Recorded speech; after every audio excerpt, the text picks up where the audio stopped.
L'électeur est un sous-citoyen, mon pote. Les putains de députés qui se prostituent pour des intérêts privés, de leur ou celui de leur environnement, en tout cas loin de l'intérêt général.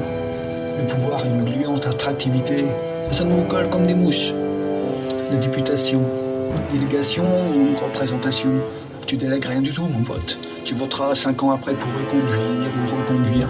Mais 5 ans après, il m'a les fait si le type fait des conneries. Alors délégation de pouvoir, t'oublies. Tu donnes ta voix et le type pourra en faire casse ta tête pendant 5 ans. T'abandonnes ta voix au moment où t'as voté dans ce système vicié d'élection. En plus, ceux qui se présentent et veulent le pouvoir par tous les moyens sont les pires. C'est un signe de folie, cette soif de pouvoir. L'honnête type s'en fout de gouverner les autres.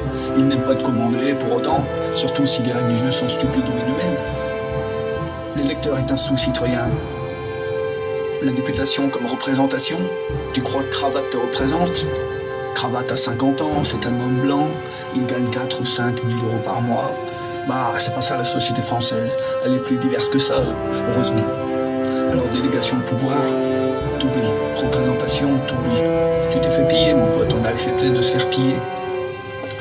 Passer une demi-heure par mois à la politique, à la vie civique, à la participation, à la décision collective, est trop pour nous. On s'en lave les mains. Une bande de Ponce Pilate.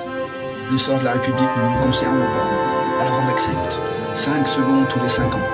Bordel, on daigne accorder à la République collective seulement 0,00003% du temps. Et on gueule le reste du temps. Ici, dans cette 5e République, la parole est le bras armé de l'impuissance. Non, je te le dis, l'esprit collectif français est encore monarchique. Au plus, termine de rien. Ah, c'est pas le sujet. Qu'est-ce qui nous pousse à vouloir la monarchie, cet inconscient collectif d'arriérés? On attend l'homme providentiel, l'homme peuple égocrate. La 5e République est celle de la désertion du peuple, de l'abandon. Quoi, t'attends le sauveur, t'es déjà au garde à vous, t'attends le chef? L'électeur est un sous-citoyen. L'incarnation du pouvoir, la stupide personnalisation que l'on demande, que l'on réclame, et l'incapacité toute bête à conceptualiser l'exercice du pouvoir.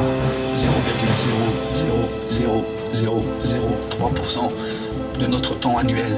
On est des électeurs, mec, pas des citoyens. Repasse dans 5 ans, mec. C'est l'assurance d'une trajectoire zigzag.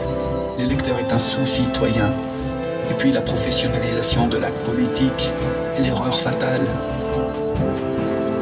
Ok, l'exécutif, ça doit être des pros, des techniciens. Mais l'exécutif exécute ce que le législatif légifère. Et pour légiférer, d'accord, des avis critiques de juristes professionnels pour ne pas superposer des lois contradictoires. Mais à part ça, le sens commun, le bon sens et la discussion, le débat sont la meilleure des boussoles. Homme politique professionnel. Mais la politique n'appartient pas à une catégorie spécifique du corps social, ou alors il est disloqué. La cellule s'autonomise comme tout, c'est quasi naturel. Une caste se crée, les hommes politiques. Les autres ne sont rien, ne sont pas politiques. Alors voilà, Cravate défile sur les plateaux télé en deux people. Pour sourire, rigoler, lancer un trait d'esprit sous les projecteurs. Puis il a une cravate, il parle bien. Le gangster Bonaparte disait qu'il fallait entourer les actes d'une confiture de parole. Ici, c'est servi sur les plateaux, bordel. La télé, c'est la lobotomie sous perfusion. La télé, c'est la lobotomie sous perfusion. La télé, c'est la lobotomie sous perfusion. L'électeur est un sous-citoyen. Balkany, Sarkozy, Guérini, Guéant, Cahuzac, Dumas, Chirac, Mitterrand, autant d'escrocs ayant dévoyé l'intérêt général à leur fin. Ce ne sera jamais fini dans le système, cette 5e produit des monstres, à l'infini, à l'infini, à l'infini. Et quoi, l'Assemblée nationale, chargée de faire les lois, n'est pas censée nous représenter?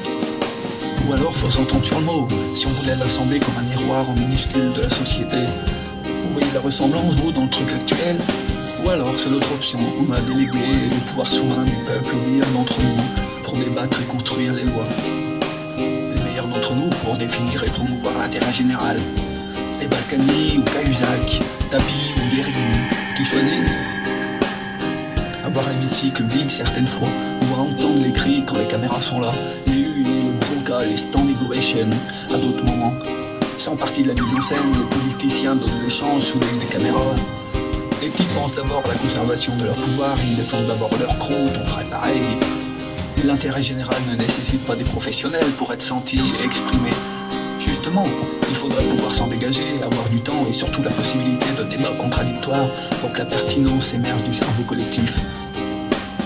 On ne peut pas se rassembler à 40 millions sur une place publique au centre du pays pour définir l'intérêt général et ses lois concrètes, c'est entendu. Mais on peut envoyer certains d'entre nous en éclaireur.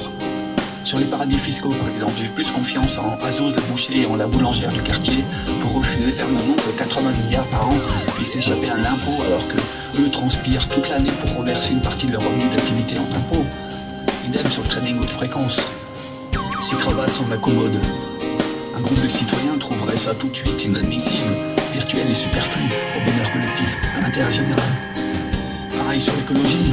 Cravate est incapable d'agir nettement. Allez, laissons-leur théâtre de l'Assemblée nationale, si l'on a besoin de cette mise en scène du pouvoir. Mais un Sénat citoyen tiré au sort est une sortie par le haut, mon pote. Une nouvelle constitution, plus encore, est nécessaire. Ce n'est pas aux hommes de pouvoir d'écrire les règles du pouvoir, comme dit Étienne Chouard. Il n'a pas tort, c'est une pensée première. Ou alors une chambre du futur tirée au sort parmi nous pour discuter l'intérêt général à long terme de notre belle République, comme le propose Yves Saint-Omer. D'ici là, l'électeur est un sous-citoyen.